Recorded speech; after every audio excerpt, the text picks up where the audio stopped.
Ada pepatah yang bilang, lo butuh belajar 10.000 jam buat jadi ahli di satu bidang. Ibaratnya, kalau lo latihan 2 jam sehari, lo butuh waktu hampir 14 tahun buat jadi ahli di satu bidang. Kedengarannya sih make sense ya, terutama buat lo yang pengen jadi spesialis. Tapi, gimana kalau gue bilang, fokus belajar nguasain satu bidang adalah keputusan bodoh di zaman ini. Skill yang mungkin lo pelajari bertahun-tahun, kayak copywriting atau ilustrasi, itu sekarang udah bisa digantiin sama AI dengan hasil yang 100 kali lebih cepat. Bahkan, banyak perusahaan besar yang udah layoff gede-gedean karena tren ini. Misalnya kayak Amazon ya, yang udah PHK hampir 30.000 karyawannya gara-gara AI. Microsoft juga sama ya, pecat 6.000 karyawannya dan diganti sama AI bikinan mereka sendiri. Tapi di sisi lain, jadi generalis juga nggak cukup. Di Indo aja, lulusan baru sekarang udah oversupply. Tapi lowongan kerja ya segitu-gitu aja. Artinya, lo bakal susah dapat kerjaan yang proper kalau lo stay jadi generalis yang mediocre. That's why lo butuh jadi expert generalis buat benar-benar survive dan striving di masa kini. Dan bahkan ini udah 1% prediksi ya dari tahun 2022. Yang jadi pertanyaannya adalah, gimana sih cara kita buat jadi expert generalis? Apa bidang yang harus kita fokusin dan pelajari duluan? Welcome to Kelas Kehidupan by 1%. Hari ini kita bakal bahas cara jadi expert generalis. Enjoy!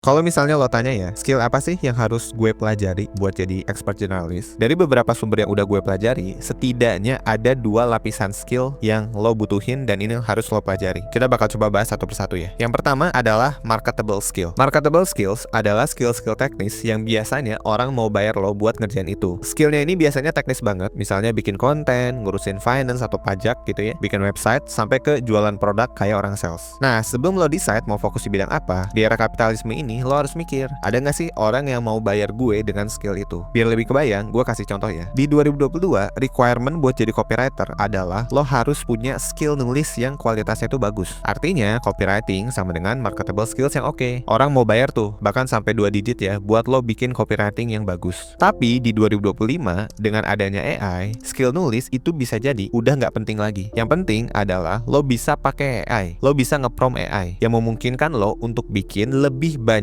tulisan, lebih banyak output dengan waktu yang singkat, tapi kualitasnya bisa 11-12 sama nulis manual. Artinya apa? Skill copywriting yang nulisnya manual, value-nya tuh udah mulai turun, nggak marketable lagi. Value copywriter sekarang justru ada di seprofession apa, dia itu pakai AI. Marketable skill ini bisa bikin lo survive ya, tapi dia nggak cukup buat bantu lo adaptasi di industri. That's why lo butuh skill yang kedua, namanya adalah transferable skills. Simpelnya, transferable skill adalah skill yang bisa lo bawa atau lo transfer ke bidang yang beda dari kerjaan lo sekarang. Misalnya tuh kayak kemampuan komunikasi dan kolaborasi sama orang lain, kemampuan buat berpikir kritis atau problem solving ya, dan juga kemampuan mengelola motivasi dan regulasi emosi. Dengan kata lain, transferable skills adalah kemampuan yang memungkinkan lo buat beradaptasi sama bidang kerjaan dan kondisi industri yang cepet banget berubahnya. Bahkan ada satu laporan yang nemuin kalau perusahaan mengutamakan kemampuan adaptasi, pendapatannya tuh bisa 30% lebih tinggi dibandingkan yang cuma ngandalin seorang spesialis. Artinya, kalau ini bagus buat pendapatan perusahaan, posisi lo mungkin juga bakal aman ke depannya dengan transferable skill ini. Oke, jadi ada 2 ya. Yang pertama adalah marketable skills, dan yang kedua adalah transferable skills.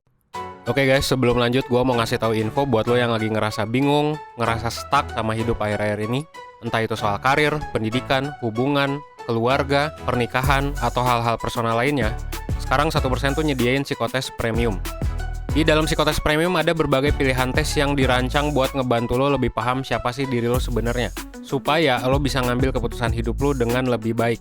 Psikotes ini tuh ngegabungin berbagai jenis tes psikologi profesional. Jadi setiap lo beli, lo bakal dapet beberapa psikotes, disatuin reportnya jadi puluhan halaman untuk hasil yang akurat dan personal. Lo bisa baca puluhan halaman ini, dan yang paling keren, kalau lo nggak ngerti atau lo ada pertanyaan, lo bisa dapet insight lanjutan lewat konsultasi bareng expert dari 1%, langsung berdasarkan hasil tes lo.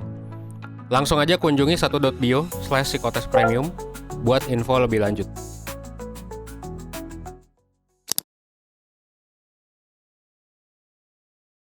Sejak peluncuran ChatGPT di tahun 2022 lalu, AI itu sebenarnya udah berkembang pesat banget ya. Kalau dulu bikin tulisan aja masih banyak yang salah dan ngawur, sekarang AI udah sampai di titik bisa bikin video-video iklan yang menarik. Perkembangan yang pesat ini akhirnya ngaruh banget ke industri. Salah satu impact yang paling besar adalah di beberapa kerjaan lo nggak harus jago skill teknis buat kerja di bidang itu. Ibaratnya lo nggak harus jago ngoding buat bikin website, lo juga nggak harus jago nulis ya buat jadi writer, dan lo juga nggak harus jago gambar buat jadi ilustrator. Kenapa? Karena ya semuanya udah bisa dilakuin sama AI. Menariknya, gue masih sering menemukan mindset yang keliru soal penggunaan AI. Yes, kunci kesuksesan AI adalah tentang gimana cara lo nge-prompt. Akhirnya, gak sedikit ya orang yang obses nyari prompt yang sempurna dan kopas prompt itu ke AI-nya. Masalahnya, kalau cara lo pakai AI itu cuma kopas-kopas prompt doang di luar, skill AI lo itu bakal stuck sih. Kenapa? Karena ya problem yang kita hadapi itu sangat dinamis dan juga sangat kompleks. Gimana kalau problem yang lo hadapi sekarang itu kompleks banget sampai nggak ada template promptnya? Kalau lo cuma bisa kopas-kopas doang, lo nggak bisa tuh nge-build prompt sendiri buat solve masalah itu. That's why di beberapa kesempatan kalau gue lagi ngajar soal AI, gue selalu bilang kalau AI itu bisa jadi cerminan skill lo yang sebenarnya. Kenapa? Karena ya buat bikin prompt yang bisa solve masalah kompleks, itu kan lo butuh pertama pemahaman fundamental kerjaannya. Kedua, lo juga harus paham ya workflow yang efektif dan efisien. Dan yang ketiga, dan yang terpenting, lo itu paham cara terbaik buat ngejelasin dan ngajarin semua ini ke AI. Kalau hasil AI lo masih mediocre atau kagak bener-bener bisa solve masalah lo, ya itu bisa jadi sinyal kalau skill asli lo emang masih kurang. Jadi lo harus belajar dulu yang benar biar output dari AI bisa benar-benar ngebantu kerjaan lo. Nah jadi ketika gue bilang lo harus belajar AI yang benar, itu esensi sebenarnya bukan soal explore tools yang banyak atau cari prompt yang sempurna di luar. Of course sampai di level tertentu dua hal itu juga penting ya. Tapi yang terpenting adalah improve kerangka problem solving lo plus cara ngejelasin atau bikin prompt ke AI-nya. Bahkan kalau kata orang yang ngerjain AI di Google, nge-prompt AI itu sebenarnya bukan hard skill ya, tapi skill komunikasi dan juga manajemen yang termasuk di transferable skills tadi. Nah terus gimana cara kita improve skill AI ini? Pertama, lo harus pahami betul fundamental dari bidang kerjaan lo. Misalnya desainer itu lo harus kuasai prinsip-prinsip desain ya, bukan teknik Adobe Illustrator atau Canva. Atau kalau misalnya lo writer ya, kuasai prinsip-prinsip penulisan, bukan cara bikin rima atau pantun. Misalnya juga lo kalau kerja di marketing, itu pahami segmentation, targeting, positioning, bukan cara pencet-pencet tools di sosmed ya, karena itu teknis banget. Yang kedua, streamline workflow kerjaan lo dari awal sampai akhir. Ini bakal berguna banget ya buat mapping beberapa hal kayak part mana aja yang bisa dibantu AI, gimana caranya AI bisa bantu, dan step by step apa aja nih yang perlu dilakuin AI. Dan ini bakal berguna banget ketika lo bikin Gems atau Opal ya dari Google. Yang ketiga, belajar caranya nulis brief kerjaan yang bener. Ini penting biar lo bisa bikin prompt yang ideal nantinya. Biasain nulis pakai struktur, hindari kata-kata yang ngawang, dan posisiin kayak lo lagi ngejelasin ke orang lain. Kira-kira orang tuh bakal paham nggak kalau cara ngejelasin lo kayak gitu? Gue super yakin ya kalau lo bisa tiga hal ini, apapun toolsnya nanti, lo pasti 99% bisa efektif pakai toolsnya. Dan itu pun sekarang dilakukan ya sama gue. At the end of the day, dunia kerja itu emang lagi berubah gila-gilaan ya. Hard skill yang dulu didewa-dewain dan diajarin di sekolah, ternyata punya tanggal kadaluarsa yang cepet banget. Kalau lo tetap kekeh cuma mau jadi spesialis aja yang jago di satu bidang, resikonya tuh terlalu besar. Begitu sistemnya ganti, ya lo langsung bingung. Jalan keluarnya adalah jadi expert generalist, orang yang punya paket lengkap. Lo punya akar yang kuat ya, berupa marketable skills dan juga transferable skills, biar lo bisa beradaptasi di mana aja. Dan yang kedua, lo juga punya strategi AI yang bagus, tahu caranya ngajarin dan merintah robot ya, bukan diperbudak sama robotnya. Mungkin sekolah gak ngajarin ini semua secara lengkap ya, tapi bukan berarti lo gak bisa belajar sendiri. Ingat ya, investasi yang penting sekarang adalah investasi dari leher ke atas. Kalau lo mau kepoin expert generalist lebih dalam lagi, lo juga bisa tonton video kita yang kita bahas ya di tahun 2022 lalu, atau lo juga bisa cek rekomendasi kita yang ada di sebelah kanan. Silakan aja dipilih sesuai dengan minat lo. That's all for today. Gue Danang dari 1%. Jangan lupa bahagia dan jangan lupa hidup seutuhnya. Thanks.